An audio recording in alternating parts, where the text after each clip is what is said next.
I've said to you before, and I'll say it again, that Islam makes specific claims and challenges which are not found in other texts.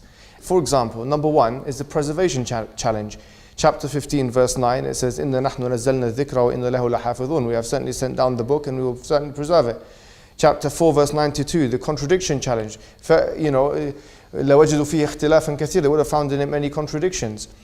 The third thing is the inimitability challenge. And we said before that this has quantifiable measures. And I'll give you one example. The Quran was a circumstantial revelation, and it was revealed piecemeal, right? So for bit by bit.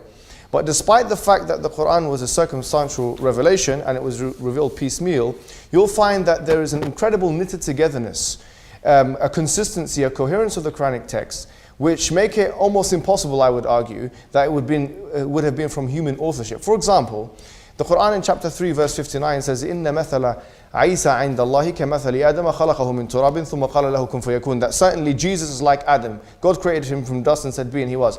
Now notice it says he's like Adam, and if you count the amount of times Adam is mentioned in the Quran, it's 25 times. If you count the amount of times that Jesus mentioned in the Quran, it's also 25 times. Now this is one of, I would say, a plethora of examples, which if you were to churn this into a probability machine, you'll find makes it highly doubtable, unprobable, that this could have been done from someone who is being asked questions and answering in the form of revelation. The fourth thing I mentioned was the predictions of the Quran. So for example, the fact that the Quran in chapter 30 verses 1 to 6 predicts that the Roman Empire would beat the Persian Empire from 6 to 9 years, and we have corroborating evidence from this from non-Islamic sources. For example, Theophius in the 9th century writes this down and so on. Now the thing is, if you find all other, this is my claim is if you look at all other religions, world religions, if there are predictions that are made, I will be able to find you, and this is a challenge I'll put out there for everyone, I'll be able to find you a false prophecy from the major world religions.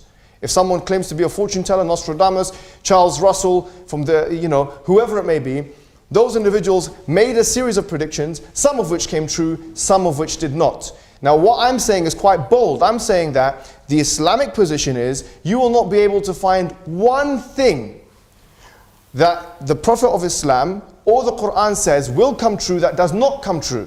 And from that we predicate our cosmological understanding that okay, the hereafter, which is something we can't see, just like the future is unseeable, is also going to be actualized, materialized in the same way as everything else has. So we have falsifiability test.